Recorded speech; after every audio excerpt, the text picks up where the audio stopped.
nandito na tayo sa oras na malalaman natin kung mananalo ba ang Team Falcons at ilalaglag na nila ang Indonesian team na Bigetron Esports or Bigetron Esports. Masasagad pa nitong itong serye natin into game number 5. May chance pa tayo mag-rejoice kasi again, kung sino man manalo dito, naghihintay na yung Onyx Philippines. And so far, kanina nakita natin na kahit gaano ka-dominante yung start ng Bigetron Esports, basta maalam ng Team Falcons yung kanilang power spike, madali nilang nata-turn around yung nagiging laro eh. Parang galing yung nagiging strength ngayon ng mga teams natin actually for PH representatives. As long as alam natin yung kaya ng mga heroes natin, hanggat ginagawa natin na walang nagiging problema, kaya pa at hahabulin lang yon. But yeah, for Bigetron Esports dito, sinabi kanina nila, midnight na ang problema is kung paano yung tandem sa mid. Yun yung pwede maging tricky dito for Bigetron Esports. And pag nakikita kasi natin yung so far, yung nagkakaroon ng issues yung Bigetron Esports when it comes to synchronization, nagkakaroon tayo ng games kanina na parang teka lang, parang hindi sila in sync, nagsisolo leveling na lang bawat isang member ng Bigetron Esports. And for Team Falcons, you can expect FlapTZ to actually do some sort of Kirk rotation, yung kung saan after niya mag-level 4, akala mo secondary roamer na talaga yung nagiging Hilda dito ni FlapTZ. And speaking of, nakapwesto agad yung mga players natin. Alam mo, ramdam mo na. Alam nila kung saan nakaposisyon, pero hindi na pinipilit na magkapasukan sa team fight. Even yung mga folks na kanina na available ng game number 1, ng game number 2, game number 3, parang wala ngayon. Kalmado muna mga players. Okay, si FlapTZ nakapag-cut nga doon. So level 4 na nga siya kaagad and they have a better position dito sa Turtle Pit. Annabelle kakakuha pa lamang ng kanyang orange buff and Team Falcon sila mag-start ng Turtle Take ngayon. Maganda ang pwesto din nila Ogwen, pati na rin nila Few. Moreno hindi pa nga din level 4 dito so major advantage to para sa Green Falcons. Okay, so i-reset muna yung Turtle pero may setup play yata kay FlapTZ dun sa melikod si Annabelle. Yung kanya na-zone out, sabay flicker out, hahabulin pa siya! And Turtle mapupunta sa side ng Team Falcons. Pero parang hindi pa ata sila tapos dito. Ogwen pumapasok na naman pero mapapa-out ang BTR and Ogwen, the master. Parang gusto niya kasi bumawi. Napapansin natin, napakaganda ng kanyang fist break combination doon to zone out BTR and Super Marco. Daling-dali talaga sa lane kontra kay Eman. Ano dito, nakabisado niya na kung paano maglaro din talaga si Eman pagdating sa laning. And kita natin ngayon for the side of Team Falcons, alam nila kung ano yung pinaka-plano nila dito sa laban. Alam nila kung anong gagawin. And even Annabelle, nababantayan kung saan pupunta. Oo, kabisado. Madali talaga nag-adjust ngayon ang Team Falcons. And even if wala kasing clash so far na nangyayari, and even yung neutral objectives, walang trade na nagaganap, as long as nakukuha yun ng Team Falcons, eventually, magsa-stack up yung kanilang lead. Sasakit ang members nila. And even to the point na baka nga si FlapTZ bumili pa ng Blade of Heptasis katulad ng nakikita natin kay Garg. Pero si Master Owen, ang ganda na mapasok! Na-flicker out yung BTR. Luke ata yung mapupuruan dito in the first blood drawn! On to Luke! Nakupo, pumasok pa si Annabelle! Saan ka pupunta ngayon? Pero sakto naman yung NetherRealm coming in from Few. Pero hinabol ni Owen, nakasapak. Makakapauwi na si Shadow Kill para lang. Pero inabahan! Saan ka pupunta? Wala ka mapupuntaan ngayon, Annabelle! Naku, parang medyo napasobra yata Shadow Kill si Annabelle. Akala niya tatama doon kay Ogwen. Pero sumakto pa doon sa Ray Jungle. At ito na nga ginamit na doon sa may ilalim ng Torre. Makapatay, FlapTZ. At si Ogwen din nakuha. Okay, that's a good trade coming in from BTR. Medyo nag-overstay talaga doon yung Green Falcons just for the sake of getting that orange buff kasi nga nabigyan nila si Annabelle. So a quick response muli from BTR and if you're gonna look at the instant replay, ayun yung sinasabi mong nag-uwigi Shadow Kill pero handa kasi si Owen. Literal na tinayuan lang Tsaka yung multo kasi nandun eh. Tsaka naka-ready talaga sila doon. If ever man na pumasok pa siya doon sa mga players ng Bigetron or ng Team Falcons, siya pa nga mabibigyan. So ngayon malinis na play para sa side ng Team Falcons. Bigetron Esports ngayon parang hinahanap pa nila yung groove para dito sa laban. Again, kailangan nila ma-extend yung laban kung gusto nila tumagal pa dito sa SPS sa Mobile Masters. Pero ngayon na meron ng Turtle at sinisimula yan ng Team Falcons. Pwedeng sumami mga Goldeners pero may setup play yata na gagawin. Hindi, poke lang muna ang gagawin. Okay, even nga tong si FlapTZ, sinazone out na nga dito sila. Wala silang pake sa kahit anong ginagawa ni Moreno ngayon at parang hindi pa nga ata sila sa post dahil si Owen na naman nakahuli! Look at me now! Nawala na naman sa mapa and that's a win for Team Falcons. Napakalinis para sa ng Team Falcons. Alam nila kung sinong haharangan. Alam kung saan maglalagay ng pader at kalmado lang si Super Marco dito sa may bottom lane. Mamaya kasama na yan sa team fight. 1 or 2K gold lead para sa Team Falcons na kung mahaharangan pa si Moreno. Pumasok with the Crimson Beacon pero si Annabelle nahuli na naman dito. Buti lang naka-shadow out pero si Moreno nakapag-flicker out na rin. FlapTZ meron din. Ang daming flickers na ginagamit ngayon pero mahihirap pa makaregroup ang BT BTR dahil si Owen pumasok na naman habang lahat nangyayari yan. Nandun lang si Marco nagtatrabaho doon sa baba. Paano sasagot ngayon ang BTR? Light pumasok pero naharangan ng pader dito ni Owen. Few handang-handang mag-respo ngayon pero ang ganda ng pag-counter doon ni Luke. Sabay kasama ng Nakatakas pa rin. ultimate para nakatakas pa rin ng Team Falcons. Nakapag-conceal pa nga doon. And si Super Owen naman Marco. bumalik pero nandito na si Super Marco. Pwedeng dito to para sa Green Falcons at magwawala na naman si Bulletproof. Bigyan nyo ng isa, dalawa, and a shutdown na magagawa dito ni Kapitan Few. Akala dito ng Bigetron Esports nila na yung lumamanga. Hindi nila alam dumadating na si Super Marco. So dahil dyan, ilan yung nakakuha? 4 against Bigetron Esports. So mas tumataba na ngayon si Super Marco. Now at 2-0-3, pwede pa yata makasira din sa gitna. Pero si Annabelle nakatago dun sa may batang Getty. Kiklear na minion wave. Naramdaman.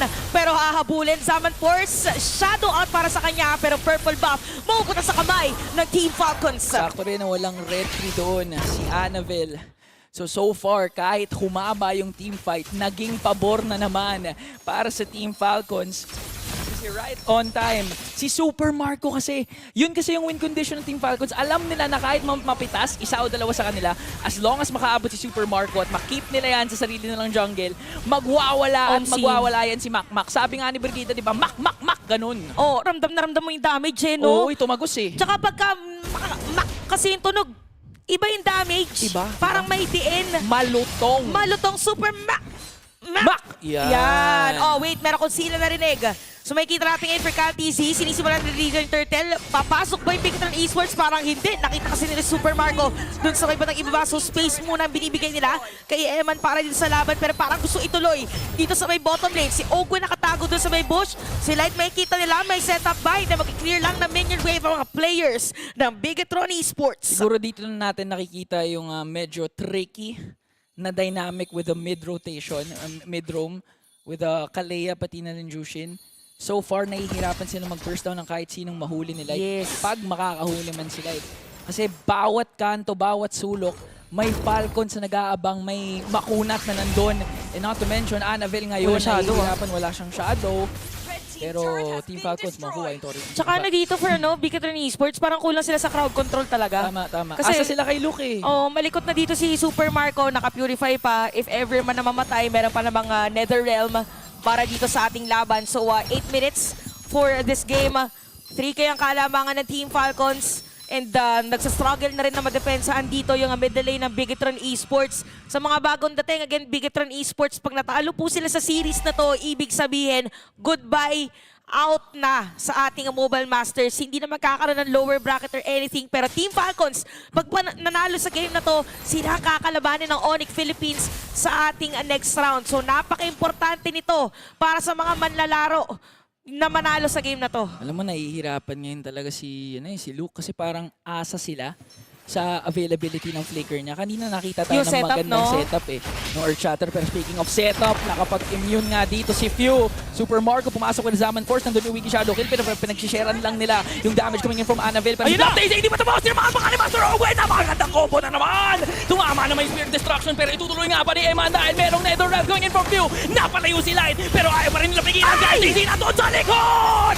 Team Falcons na naman nagwawala at nag-scatter away ang Bigetron Esports. Grabe, Team Falcons, alam kasi nila na gusto nilang kumuha ng play. Okay lang daw kahit may Torres sa gitna. Nilikuran na lang dito ni Caltizit. Diretso pa sa may Lord. So hindi ngayon makakasilip ang mga players ng Bigetron Esports. 9-5 plus the Lord. Team Falcons ngayon ang lamang sa ating laban. Ito rin mga sinasabi mo kanina, parang nahihirapan nga talaga pag siluk lang. Yung pinaka-main na source of a setup, middle lane, pipilitin na sirain ng Falcons. Although merong Kalea kasi yung Bigetron Esports, ang pinaka-hate ng Kalea ang makakita ng Purify. Sa side ng Team Falcons, apart from green sila lahat, may dalawa silang green na naka-Purify ngayon, which was si Few and si Marco. At saka meron pang Netherrealm. Tama. Diba kahit sinong balibagan jutsu dyan, kung meron pa naman Purify tsaka Netherrealm, parang medyo mahirap dito kaya Light na pumili ko sino tatargetin. And ito na naman yung Chop Suey build ni Flap TZ. Parang kompleto na in terms of physical damage, pero next niya i-build or nabuo niya dyan or probably yung kukuhanin niya is yung plate armor.